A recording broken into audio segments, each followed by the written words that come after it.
تو میں نے تھوڑی سی کشتی ان کی اس لیے توڑ دی ہے تاکہ دیکھے گا تو چھوڑ دے گا، اس لیے میں نے بھلا کیا ہے۔ اور فرمایا وہ جو بچہ میں نے قتل کیا نا وہ شروع سے ہی کفر کا دل دادا تھا، اس کے ماں باپ نیک تھے، اگر بڑا ہوتا جوان ہوتا تو ہو سکتا ہے ماں باپ کو بھی کفر میں مبتلا کر دے، اب اس کے بدلے اللہ انہیں صالح بیٹا عطا فرمائے۔ تو یہ بھی میں نے اللہ کے دیے ہوئے علم سے کیا۔ اور فرمایا یہ جو دیوار میں نے نبی ہو کے یا ولی ہو کے مزدوری کر کے دیوار بنائی ہے نا، اللہ اکبر، فرمایا یہ دیوار عام لوگوں کی نہیں، یہ یتیم بچوں کا خزانہ ہے دیوار کے نیچے، یہ گر جاتی تو خزانہ ظاہر ہو جاتا، اور بچائی اس لیے ہے کہ وَكَانَ أَبُوهُمَا صَالِحًا، ان بچوں کا باپ نیک آدمی تھا، ان کا باپ قاضی ثناء اللہ صاحب پانی پتی فرماتے ہیں ڈائریکٹ باپ نہیں تھا، 7ویں نسل میں جا کے باپ بنتا تھا۔ سن لیں یہ بھی بات، ایک بندہ نیک ہو تو اس کی 7 نسلوں تک رب خزانوں کی بھی حفاظت فرماتا ہے۔ اب آپ اندازہ فرمائیں کہ بات کتنی دور تک جاتی ہے۔ بزرگوں کی باتوں میں نا حکمتیں ہوتی ہیں،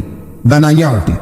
یہ طریقت کے جو لوگ ہوتے ہیں انہیں سبق یہ دیا جاتا ہے کہ آمنا و صدقنا، ماننا ہے اور تصدیق کرنی۔ آپ خوبصورت زندگی بنائیں، اپنے آپ کو آگے لے کر کے جانے کی کوشش کریں، اور اللہ تو بندے کے گمان کے قریب ہے، جس طرح کا انسان ذہن بناتا ہے رب کریم اتنا ہی اس بندے پہ فضل کرتا ہے۔ اچھی امیدیں وابستہ کریں، خوب محنت کریں، خوب، مطلب یہ کہ سست پڑنا، اٹھتا ہوں چلتا ہوں دیکھتا ہوں کرتا ہوں کوئی ہو ہی جائے گا کوئی پہنچ ہی جائے گا، یہ کمزور لوگوں کی علامت، یہ کمزور لوگوں کی۔ حضرت حسن بصری رحمۃ اللہ علیہ ایک مثال دے کے بڑی بات کو خوبصورت کرتے ہیں، کہتے ہیں کہ نوجوان مجھے ملا تو کہنے لگا حضرت جی آج میں نے عجیب نظارہ دیکھا ہے، ایک شیر نے شکار کیا ہے ایک بکری کا، تو اس نے کافی سارا خود کھایا اور باقی منہ میں پکڑ کے ایک پہاڑی پہ چڑھا ہے، وہاں ایک نابینا لومڑی بیٹھی تھی، باقی کا اس نے اس کو کھلایا ہے شکار۔ تو میں سوچتا ہوں رب کریم تو بندہ نابینا بھی ہو گھر میں بھی بیٹھا ہو تو اس کو رزق پہنچا ہی دیتا ہے۔ تو خواجہ حسن بصری رحمۃ اللہ علیہ مسکرا پڑے، کہنے لگے میاں تم نے لومڑی بننے کا پروگرام بنایا، شیر بننے کا کیوں نہیں بنایا؟ تم نے یہ ذہن بنایا کہ گھر میں نابینا بن کے بھی کوئی بیٹھ جائے تو روٹی پہنچ جاتی ہے، تو یہ ذہن کیوں نہیں بنایا کہ شیر بنتا ہوں، شکار کرتا ہوں، کھاتا بھی ہوں کھلاتا بھی ہوں؟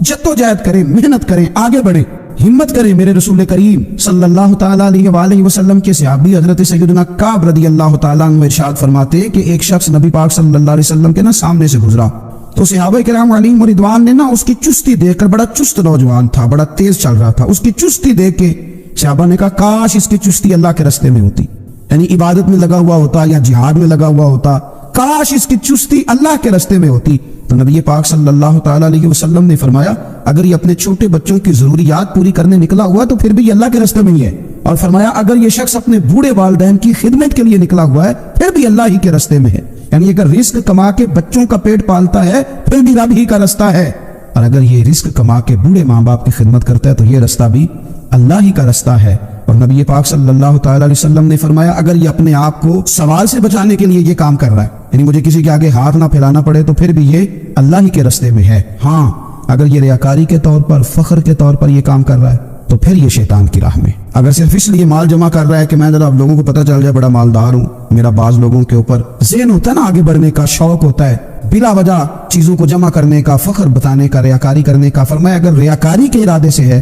تو پھر یہ شیطان کے راستے میں ہے۔ اور اگر یہ بوڑھے ماں باپ کے لیے رزق کما رہا ہے، چھوٹے بچوں کے لیے کما رہا ہے، اپنے آپ کو سوال سے بچانے کے لیے کما رہا ہے تو پھر یہ اللہ ہی کے راستے میں، پھر یہ جہاد ہی کر رہا ہے، پھر یہ عبادت ہی میں مشغول ہے، یہ اللہ ہی کے راستے میں۔ رسول کریم صلی اللہ تعالیٰ علیہ وسلم نے جو سبق ہمیں پڑھایا نا وہ صرف یہ ہے کہ رزق کماتے وقت تمہاری نیت کا اعتبار ہے، تمہارا ارادہ کیا تھا رزق کماتے وقت، ارادہ کیا تھا؟ بہت بڑے بنگلے بنانے کا ارادہ تھا، جائیدادیں جمع کرنے کا ارادہ تھا، بعض رشتہ داروں کو نیچا دکھانے کا ارادہ تھا، بلا وجہ ڈینگے مارنے کا اور اونچی اونچی باتیں کرنے کا ارادہ تھا، یا تمہارا ارادہ یہ تھا کہ حلال آ جائے تاکہ میں سوال سے بچ جاؤں، تاکہ مجھے کسی کے سامنے ہاتھ نہ پھیلانا پڑے؟ یہ حدیث ہمیں صحیح بخاری میں ملتی ہے، نبی پاک صلی اللہ تعالیٰ علیہ وسلم نے فرمایا بے شک مال بڑا سرسبز ہے اور بڑا میٹھا ہے، فرمایا جس نے اچھی نیت کے ساتھ مال حاصل کیا نا، بڑا میٹھا ہے بڑا سرسبز ہے، اور جس نے اچھی نیت کے ساتھ حاصل کیا اللہ اسے برکت عطا کر دے گا۔ تھوڑے پیسوں میں برکت ہو جائے گی، تھوڑے میں بھی، کیونکہ تھوڑے پیسے ہوں گے پر ختم نہیں ہوں، ان میں برکت ہو جائے گی نیت اگر ٹھیک ہے۔ اور حضور صلی اللہ تعالیٰ علیہ وآلہ وسلم نے ارشاد فرمایا اگر کسی نے بری نیت کے ساتھ حاصل کیا تو اس میں برکت نہیں ہوگی، اس کے اندر پھر اس کے لیے وہ خیر نہیں ہوگی جو اچھی نیت پہ ہوتی، اور فرمایا یہ ایسا رزق ہے جسے کھائے گا پر پیٹ نہیں بھرے گا، سیر نہیں ہوگا۔ رزق کس نے کھا لیا ہے؟ چونکہ نیت یہ تھی نا کہ تفاخر کے لیے جمع کرنا، دولت ہونی چاہیے، بنگلہ ہونا چاہیے، لوگوں کو پتہ چلے کہ یہاں بھی ایک سیٹ صاحب ہوتے، تو یہ نیت پر ڈیپینڈ کرتا ہے کہ آپ کا ارادہ رزق کماتے کیا ہے۔ بہت زیادہ محنت کرنے کی کوشش کریں، بالخصوص نوجوان اپنے دلوں کے اندر یہ جدوجہد پیدا کریں کہ ہم نے محنت کر کے رزق کمانا ہے۔ یہ جو ہاتھ پھیلاتے ہیں یہ بزدل لوگ ہوتے ہیں، یہ کمزور لوگ ہوتے ہیں، یہ ہاتھ جب کسی کے آگے کوئی شخص پھیلاتا ہے تو اپنی خودداری کا سودا کرتا ہے، اپنی عزت بیچتا ہے، اپنے وقار کو داؤ پہ لگاتا ہے، جب وہ ہاتھ پھیلاتا ہے کشکول طلب جب دراز کرتا ہے، کبھی بھی اللہ کے علاوہ، اللہ کے محبوب علیہ السلام کے علاوہ آپ کسی کے سامنے کشکول طلب دراز نہ کریں۔ اور میری ساری زندگی یہ رائے رہی ہے کہ اچھا تاجر وہ ہوتا ہی نہیں جو پیسے زیادہ کماتا ہے، اچھا گھر کا سربراہ وہ نہیں ہوتا جو دولت زیادہ جمع کرے، بلکہ اچھا آدمی تو وہ ہوتا ہے جس کے خرچے کم ہوتے ہیں، جو اس کے پاس ہے اس کے اندر اسے مینج کرنا آتا ہے۔ اگر اس کے پاس 1000 روپے ہے تو اسے سارا دن 1000 میں نکالنا آ جائے تو اس شخص کی عزت محفوظ ہے، اس کی عزت محفوظ ہے۔ اور اگر 10,000 کے اندر بھی اسے طبیعت نہیں ہے، اسے چاہت نہیں ہے، اسے خبر ہی نہیں ہے میں نے کس طرح وقت گزارنا ہے، تو پھر یہ شخص اپنے آپ کو بھی رسوا کرے گا اور اپنوں کے لیے بھی شرمندگی کا باعث بنے گا۔ محنت کرے، کوشش کرے، اپنے آپ کو فارغ نہ رکھے۔ فارغ آدمی کو زنگ لگ جاتا ہے۔ فارغ تو کوئی گھر پڑا رہے تو بعض لوگ کہنے لگتے ہیں کہ یہاں تو جنوں کا قبضہ ہو گیا ہے۔ فارغ ذہنوں پر شیطانوں کا قبضہ ہو جاتا ہے۔ کچھ کریں، محنت کریں، جد و جہد کریں، آگے بڑھیں۔ ہمارے بزرگ فرماتے ہیں کہ پانی چل رہا ہو تو وہ پاک ہوتا ہے، اگر کھڑا ہو جائے تو پھر اس کے پاک ہونے کا مسئلہ بدل جاتا ہے۔ چلتے رہیں، حرکت کریں، جد و جہد کریں، آگے بڑھیں، ہمت کریں۔ جو لوگ ہمت کرتے ہیں رب تعالیٰ ان کی مدد کرتا ہے۔ آپ تجارت کریں، حضور صلی اللہ علیہ وسلم نے تجارت فرمائی، نبی پاک صلی اللہ علیہ وسلم نے تجارت فرمائی۔ کتنا بڑا درجہ حضور نے ارشاد فرمایا۔ اللہ کے پیارے محبوب صلی اللہ تعالیٰ علیہ وسلم ارشاد فرمانے لگے، یہ حدیث پاک آپ کو ترمذی میں اور دیگر کتابوں میں ملے گی، فرمایا جو تاجر سچا ہوگا نا، تجارت کرے پر سچ بولے،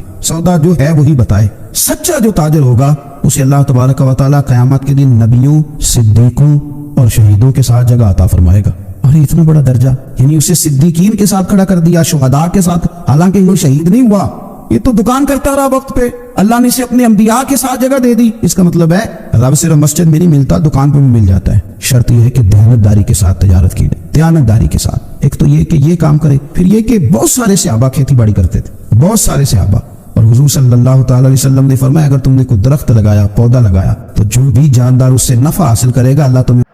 جی السلام علیکم ورحمۃ اللہ وبرکاتہ۔ ہمارے چینل نور وے 92 پر پیر اجمل اظہار قادری صاحب کے بیانات موجود ہیں۔ اگر آپ مزید بیانات سننا چاہتے ہیں تو ہمارے چینل کو سبسکرائب کریں۔ بہت شکریہ جی، اللہ حافظ۔